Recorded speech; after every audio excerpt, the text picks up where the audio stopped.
Hello, everyone, and welcome to the Voodoo Lounge. Going solo this evening. Thought I would take some time and do shameless self promotion for myself. Thank everybody for tuning in and checking it out. Hold on, there's an issue with Facebook. Oh, hold on just a second, folks.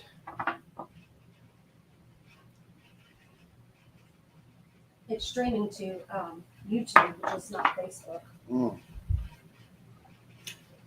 We have to adjust some technical difficulties we're having here in the studio.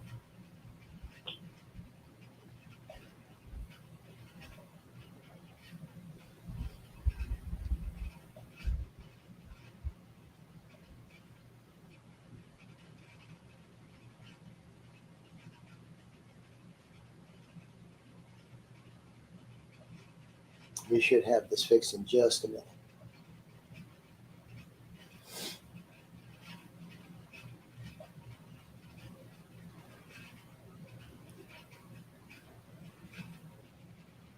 Okay, you're good. All right, we're back with you. In case a lot of you don't know, of course, this is a Voodoo Lounge. I'm James Slaughter. I am usually your host of the Voodoo Lounge, but tonight I am doing double duty as also the guest.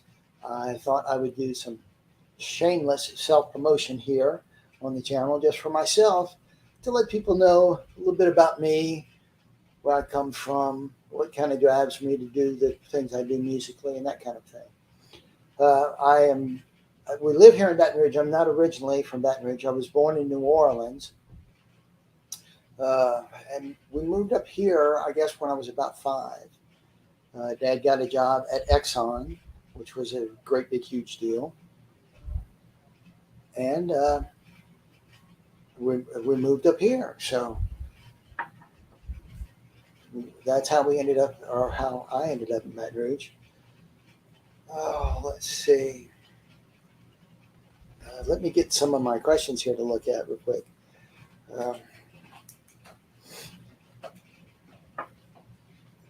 All right. Well, Tanya tells me everything is going good, so I was a little concerned. That's why I got quiet there for a second. I thought I heard somebody in the other room, and it was my own voice, so it kind of freaked me out. I often ask our guests, "What are some of your earliest musical memories?" What are some of your earliest musical memories? Well, now that you've asked, like most kids who were born in the time frame, I'm a boomer. Um, we had a lot of music in the house. There was always records and radio and tapes, and my mom and dad both listened to music. My mom was a big Elvis and Tom Jones fan, and my dad was more of a roots American music. If it was uh, country or bluegrass or blues or early rock and roll stuff, he really dug that. A lot of that rubbed off on me and my brother Jason. And growing up, we also had records, mostly Disney and stuff like that we could listen to in our own rooms. And we each had a small little record player that we could listen to anything. I guess the big thing when it really started working for me, Dad worked in Jamaica for a little over a year, and he came back with a bunch of reggae and ska records. And I was just starting to kind of listen to music and understand it and kind of get what everybody was doing. And of course, on reggae and ska records, the bass is very prominent. So I think that had a lot to do with kind of shaping my decision to play bass and all of that. I would say probably the biggest thing. I was early on a big Kiss fan, and then later got introduced through my teacher, a guy named David Campo, to quite a bit of other music, quite a bit of different styles, different people, and things like that. But I remember hearing those records that my dad brought home, and there was just something about them that I really liked and I really enjoyed. So I still think that's probably the biggest thing for me, the biggest point I can say. That's where I started getting interested myself in it. Um, not so much as playing yet, but it definitely helped me. I think in the direction of me wanting to become a bassist. Some of my early influences, like I said, I'd listened to Kiss a lot when I was a kid. I listened to all of the reggae and ska records. Toots and the Maytals was a big one. I think I just burned that record up listening to it because you could hear the bass on it. And of course, when I started taking lessons, David had hipped me to quite a few different people, and they were in the rock, funk, blues, and jazz. And he was the one that introduced me to Jocko, and that was something for me that was huge. That made an extreme difference in how that I listen to things, how things are put together, and being able to hear uh, somebody who was more of a virtuoso on his instrument than just playing maybe a melodic supportive part. So Jocko, of course, my wife just shot me a question there. Who is Jocko? Jocko Pastorius, who still is one of my biggest, I guess, influences across the board. For me being a little bit older cat and him coming through at the point he did and just kind of opening everything up for basses as far as it comes to really being melodic and being a soloist and playing in a band setting and doing everything to make the entire band work. He was just that great of a person. His music knowledge was very extensive, and he understood all of these things. So that was a big part for me. And there were quite a few other things. Listening to mom and dad's collection, also B.B. King and James Brown. There would have been Johnny Cash, uh, Tom Jones, Elvis, stuff like that. So there was quite a bit of things going on musically that I listened to early on back in that time. Let's see. Let's move on to something else here. My next question that I usually ask. My next question that I usually ask of our guest is, who are some of the people that you've gigged with here in Baton Rouge? Excuse me. Who are some of the people that you gigged with in Baton Rouge? Well, thank you for asking that question.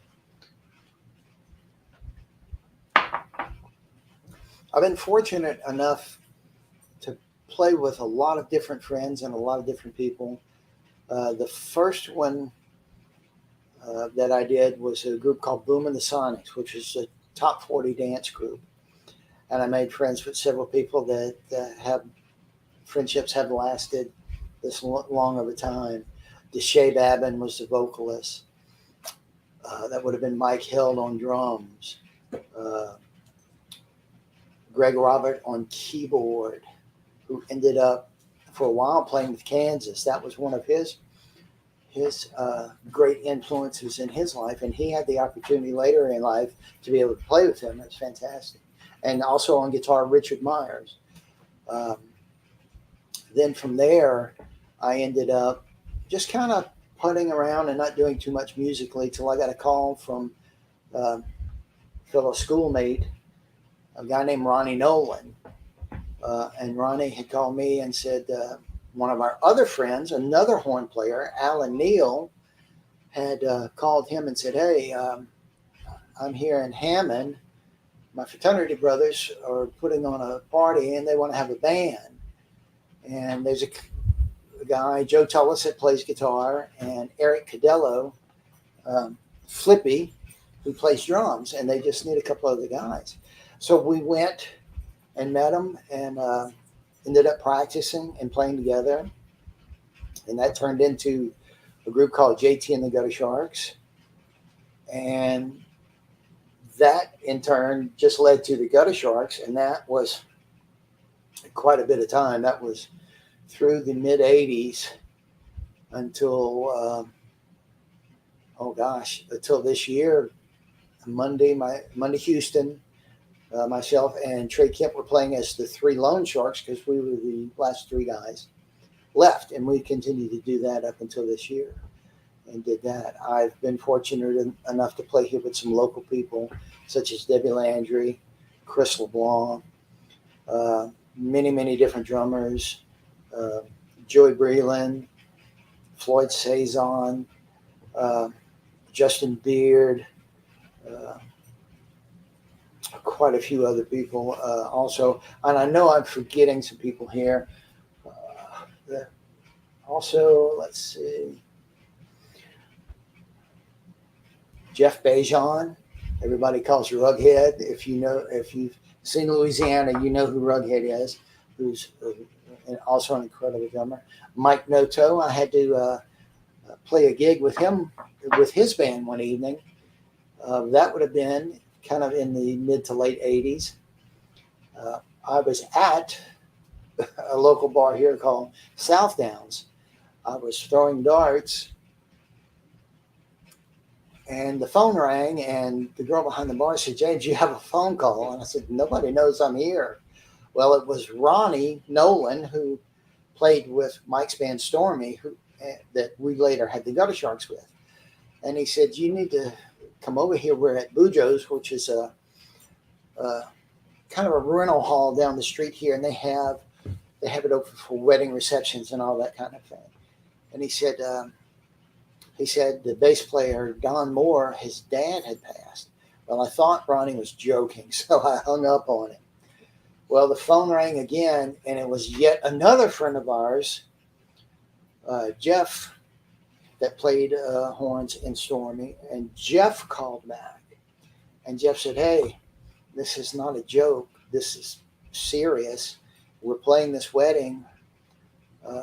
Don had to leave. We have nobody to play bass." And I said, "Okay, I'm here in South Downs in jeans, tennis shoes, and a sweater with a great big huge hole on the front of it." And You went out in public like that? constantly. And Jeff said, "Mike doesn't care. He needs somebody here." Well, the only reason I had my bass with me, because it was a Thursday night, and I was going to, after I had a drink and played a couple of rounds of darts at South Downs, I was coming to Phil Brady's to come sit in and play over here. So I had to go to Bujo's, and I got there, and of course the guy at the door said, "You've got to be James." And got in and got with the guys in the band. Dwyer Walker was the keyboard player and still is for Mike at the time. And Dwyer said, "Hey, James, here's the song list. What do you know?" And so I checked off the things that I knew, some things that I halfway knew. And then he said, "Okay, we're going to do this, this, and this because the bride wants to request this. And I'm going to call some chords to you and just play the root note with Mike on the bass drum, and everything should go fine." And we did. We got through it. And I wish I could remember the bride and groom's name. They were very accommodating to the fact that that Don had this emergency and he had to leave right in the middle of their reception. But thankfully, we were able to get it done. So that was a pretty neat story. There and most musicians you will find have these stories. They are always seeming to be maybe in the right place at the right time or the wrong place at the right time, or however it turns out. That's happened to me a couple of times in my musical career. Tell a bus story. I'm going to get to a bus story here in just a second too. Also, somebody I played with quite extensively is Elvin Killerby with the drummer Greg Worley. And talking about fantastic drummers around town, Greg is one of the best. Just so incredibly easy to play with. Never any kind of struggle to get through any kind of songs or anything like that.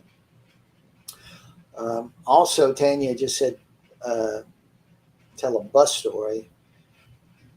The bus story would come in with the group, the Delta Rockets, and that was Mark Cadillac Cook, Cam Pyle, Floyd Saison, and myself. And Mark had procured himself a Greyhound bus that he was in the middle of making into a tour bus that we could go, because let me back up a little bit. They would quite often play ski tours up through Colorado, and Cadillac wanted to have something more comfortable. Everybody could ride in, all the gear and the PA could go into it. So that's why he had procured this bus. And the bus was kind of a progress in work. We had a couple little incidents with it. I guess the main incident was in Colorado when the bus caught fire. And we had a couple of friends behind us that we had met in Colorado, Kirk and his girlfriend, and we had walkie-talkies that we could talk between us and stay in contact. And I was sitting up front. Cadillac was driving. I believe Floyd and Cam were both in the seat behind Cadillac.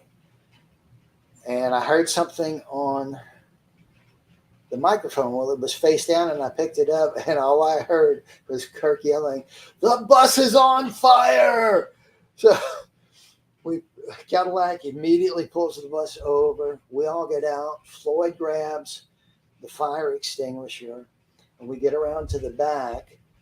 And as most of you know, on these big buses, it has, because the engine is in the back of it, and it has a huge lift up panel that you lift up to access the engine. Well, we had to be careful because it's on fire. And if you lift it up, air is going to get to it and it's going to be even crazier. So we just lifted it up a little bit, and Floyd started hitting it with the fire extinguisher, and luckily put it out. Also, luckily for us, Kirk's dad worked at a diesel repair shop there in Aspen. So we were able to get the bus towed up there. And Kirk's dad did it. The radiator actually caught on fire, but he replaced it. And if I'm not mistaken, Cadillac got him to rebuild the engine. There was some work that was done to it, and there was never another mechanical problem out of the bus. The rest of it was just crazy, dumb stories. My wife told me that I need to make a book about just bus stories. It probably could. Maybe not all the bus stories, but there's some pretty good ones that we could put in there.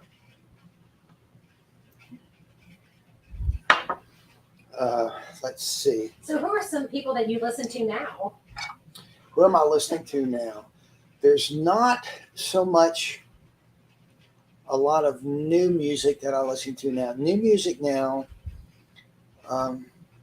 seems to be a little bit more rap driven. That seems to be, which popular music kind of has phases. You'll have a phase where country is much more popular, or rock and roll is much more popular, or soul is much more popular. But the rap thing has kind of stayed in place for a while now, and it's just, with the exception of a couple of groups in it, it's something I'm not a big fan of, but I do really like the Roots. I think they're pretty incredible. Unfortunately, their original bass player, Hub, just passed away this past year. He was a phenomenal guy on bass. Let's see. Also, from the 80s and the early 90s would have been a group out of the Samoan Islands called the Booyah Tribe. And these guys did rap, but they played everything. They had a guy that would scratch records and do that, but they all played. They had guitar, bass, drums, keyboard, everything. And I think that's what I liked about those guys. And some of the Ice-T stuff. And he later got his own rock band called Body Count, which those guys have done tremendous things with. So, but the stuff that I'm listening to now, I've got turned on to a couple of different things, and they're not necessarily new. The Rival Sons, I guess right now, is the biggest one. Those guys are really impressive. If you ever get a chance to go on YouTube or see them live somewhere, they will not disappoint. Guitar, bass, drums, keyboard, and a lead singer. They're fantastic. They really just kind of knock it out the park. They were one of the groups that played for Black Sabbath at their induction at the Rock and Roll Hall of Fame. And there's about a 9 or 10 minute clip of them playing. Check it out. It's fantastic. They're really great. Let's see some of newer stuff that I'm listening to. There are some that I can't remember the names of because I catch them on YouTube. Young players, bassist that I like. Something? Huh? Necro something? The Necromantics. Now that's kind of a guilty little pleasure. These guys are, how would you classify them? They're kind of like rockabilly for the dead, I guess you'd call it. Their songs are extremely funny. They're really good, fantastic players. Like them a lot. I'm also a big fan of Government Mule, Warren Haynes solo stuff. Those guys never cease to amaze. I mean, they're always great. They always sound great. They always play great together. I got the opportunity to see them here, in the early 2000s. They had Andy Hess playing bass for them that night. And they were just phenomenal. And I couldn't leave. And I had to work the next day. Myself and my boss at the time, Gerald Hutchinson, we went and saw them. And we both stayed. They were just incredible. And something to say about that band, not deafeningly loud. When you go to hear somebody play music, I know in the rock venues you want things to be kind of loud and proud, but you also you have to have a medium, because I've been to some concerts where you walk in and it's just white noise from the speakers because you just know it's going to be exceedingly loud. The night that we saw the Mule, they were just fantastic. We could talk to each other and still hear everything. They were so good. They were so fantastic. Really hats off to the Warren Hayes and the guys in Government Mule. They do a fantastic job. The only thing that I regret is I didn't get to see them with their original bassist. That was, and I'll think of it here in just a second.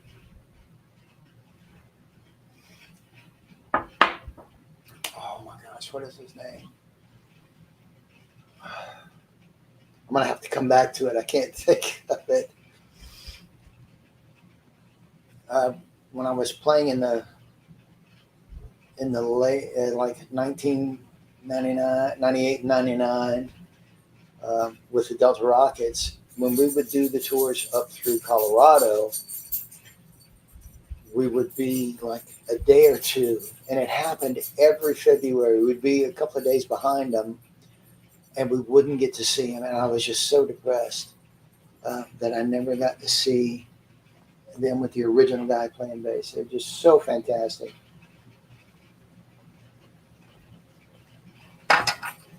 Let's see here.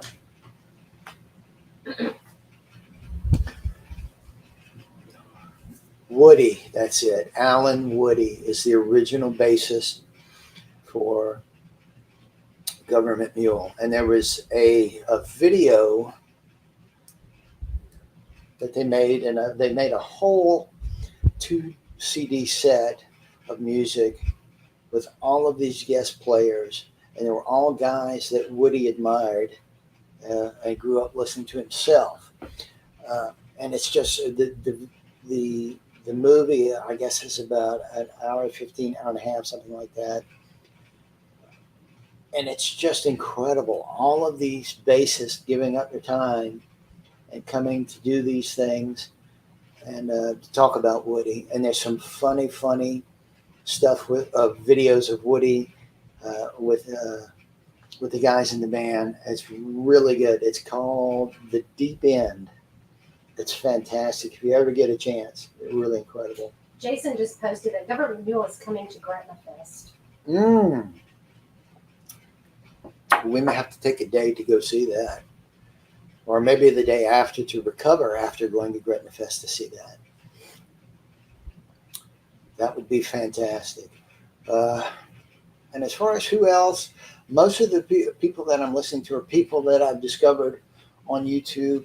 There are some extremely talented bassists, young people. If I was a little bit more prepared, I'd have had everything written down here for me, but I don't have it. But there are some of these young people that just make your jaw drop. They're so talented. They're so creative in what they can do and how they present themselves very professionally, too. It's a great thing. I've always said, as a musician, if you can do three things, you're never going to have trouble. If you can be prompt, polite, and professional, even with some of the most pain in the rump bar owners and such as that, if you do those three things, it's not a problem. Show up on time, be polite, play, get it done. Things will go so smooth. That's something that I've always been very fortunate in the groups that we've played together. That has never been an issue. And I think sometimes I'm sorry, I'm saying a lot again. That's because I wasn't prepared tonight. I think some of the issues that come into that are maybe from some younger players that haven't done it for a while. They haven't been through going to these different places, especially if you're having to go out of town or go on a little couple of month tour or something like that. It's your job, just like anybody else, just like a person that gets up and goes to work at a plant, or they're a plumber, an electrician, or their job is computer work all day. They still have to show up on time and perform. Their performance is a little bit different than music, but it's still the same thing. And you have to think about that anytime that you're dealing with club owners, with promoters, and that such a thing. These people are also professionals. They have a job to do. So if you're messing up on your end, you're kind of messing up their end too for them, and it affects a lot of people. So it's really a good idea just to think of it as a job, even though it's an extremely fun job and we enjoy it. We have a great time doing it. We meet great people. You meet other great musicians and fans of music, and you become friends. But it's still a job. It's just like anything else. Let's see. One of my questions here is I usually get people to do a gear rundown of what are they playing right now. Most of us have quite a bit. If we're older, we have quite a bit of gear. We've went through it. We've tried a lot of things, and there's a lot of different things we like, and we have some different setups. For the most part, what I'm using right now, and it's been for me, it works great.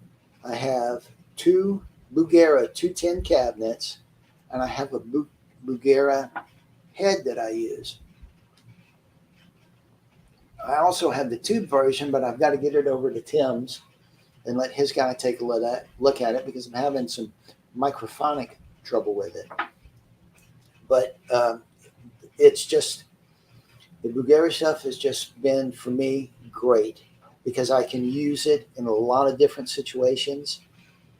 I can use just the 210 cabinet with the head, or even if I'm going really small, I have GKMB 200 that works great. I have a TC Electronics tone print that's incredible that works great. These are all very small. They call them Class D amplifiers. I do have an Ampeg 810 with a vintage reissue head.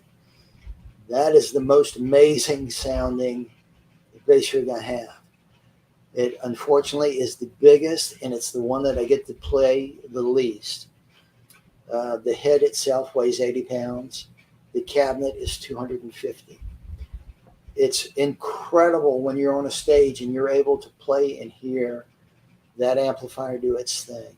But unfortunately, in a lot of places, most of the time I just don't get to use it. So, but that's my amplifier that I use right now is the Bugera stuff, and I've been very satisfied with it and my solid state version, which I do have a Mark bass compressor that's tube driven to give me a little bit more of that warmth in it, and I do like that very much, very much. Um, for my bass, most of the time, I guess the last 10 years playing with Elvin was one of my Fender Precisions um, that I got from Tim that had been broken in half. And I later found out from Les LeBlanc, it was his bass, and it had been underwater for a week in a flood back in '86 or something like that.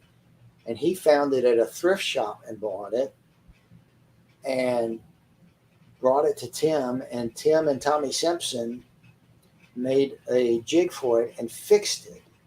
And I ended up playing the bass and fell in love with it, and I bought it. And I played that one pretty much exclusively with the gig with Elvin Kilby. With the gig with the Gutter Sharks, I played a Fernandez G5 that I also play with my friend Sundance anytime I have to sit in with him. He really loves the tone of that bass and really sits well in his mix. I play that.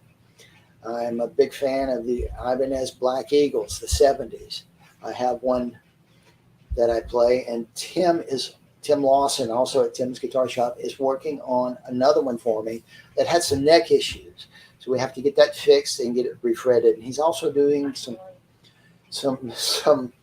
other things to it for me. As you know, if anybody's familiar with the Black Eagles, it has curves on the horns, and the bottom horn on that one, I'm getting some of the curve end taking off to make it more like a Fender. It's more comfortable in the higher register to play there, and he's putting some passive DiMarzio pickups in it for me. So I'm looking forward very much to getting that back and to be able to use it now with a guy I've been working with, Jay Michael, here in town. It would be Jay, myself, and Justin Beard on drums. I'm looking forward to getting that one back and using that one quite a bit with Jay. And I do have my old Fender tuned down to a D tuning on it, but I may end up just using a 5-string. I'm not quite sure how I'm going to work all that out yet because, as you know, most of the time when you can travel light, if you can just bring your amp and a couple of instruments, I usually and I say travel light. I usually have my speakers, my Bugera amp, and one of my small amps as a backup. And I usually have two basses with me, so you can cover everything that way.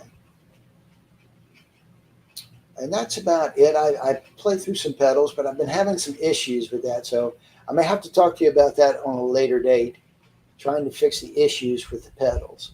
I've gotten some really good information from Shedrick Nealon on how to fix it and what pedal I need to fix it. I think that's going to be probably my next investment, gear-wise, when it comes to it, is trying to fix that. Strings, I like to use either the Elixir coated strings or Dean Markley flats. There is a set. It's a 45 to 105 set, the orange set. I think it might be the Cobalts. I think that's what it is, the Cobalts. I love that set of Cobalt flats, and I do have a couple of my basses strung with those. They're incredible. If you're looking for a set of flats to try, they're really incredible. Um, I know a lot of people, and myself included, you have to try a few different things to see what you like the best, what works for you the best. And that's what it came up for me as the best. And I played them on my Fender with Elvin for years, and they just never disappointed. They were always great. Let's see here. Let's see. My next one would be projects you're working on in the future. Well, my project right now is, like I said, with J. Michael and Justin Beard, and it's the Windows.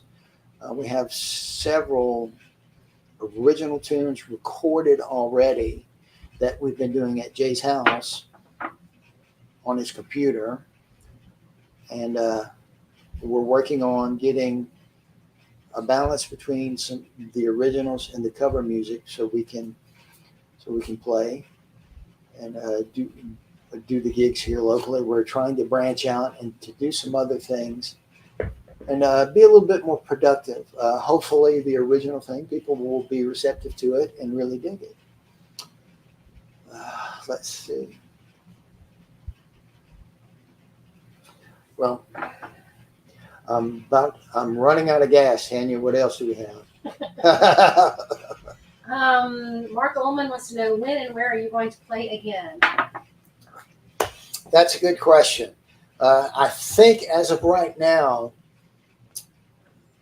Jay, myself, and Justin are playing September the 15th at Phil Brady's. We're going to be hosting the Blues Jam that night.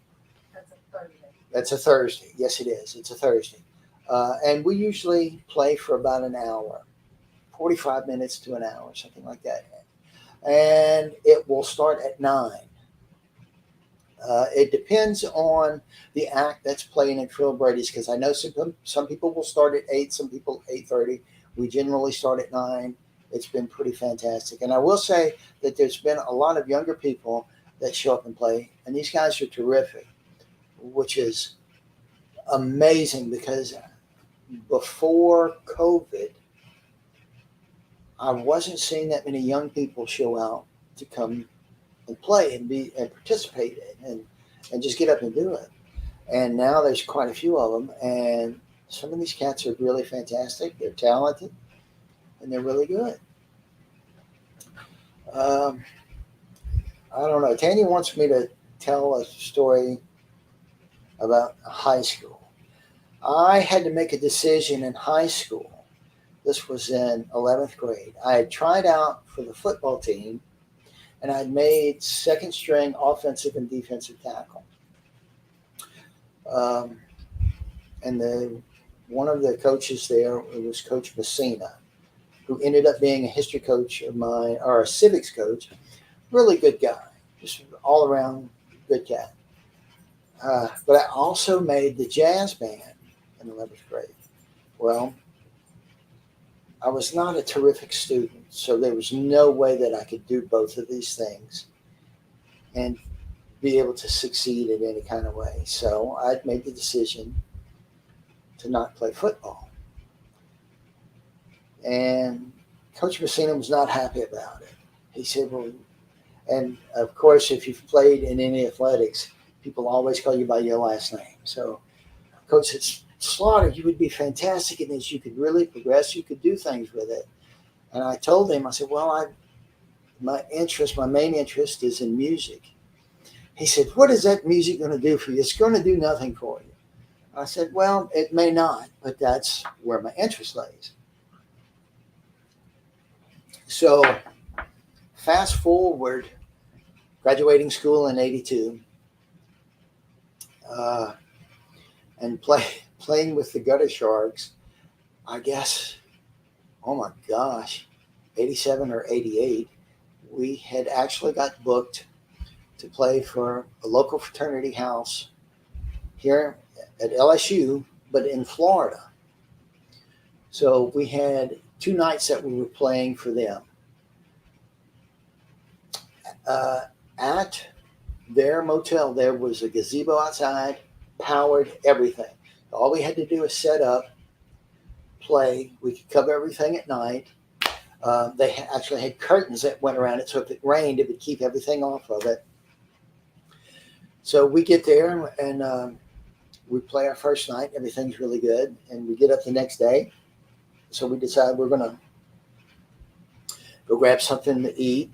We'll do a little souvenir shopping, get up and do something while we're waiting for the gig that night. And we're in a souvenir shop. And I hear my name, hey, Slaughter. And I look around and it's Coach Messina. He says, what in the world are you doing here in, if I'm not mistaken, it was Destin, Florida. He said, what are you doing here? And I said, well, the group that I play with, we're playing for a fraternity group here from LSU, and we're here for a couple of nights. So we're down here booked for it. And Coach said, well, he says, I guess I stand corrected on what music could do for you in your future. It looks like you were doing okay with it. And we ended up talking. But it was just kind of a funny story to kind of tie this whole thing together. I think we're about to call it an evening here. I will let you know early on this week. In 2 weeks, our next guest, who it'll be. Mark, thanks for your question. As soon as I can let you know some better dates for the mirrors, I'll let you know, because I think it's something that you and Kelly would enjoy. We're going to call it a night. Thank you, Tanya, for helping me with this. We'll see you guys later. Have a good evening. Bye.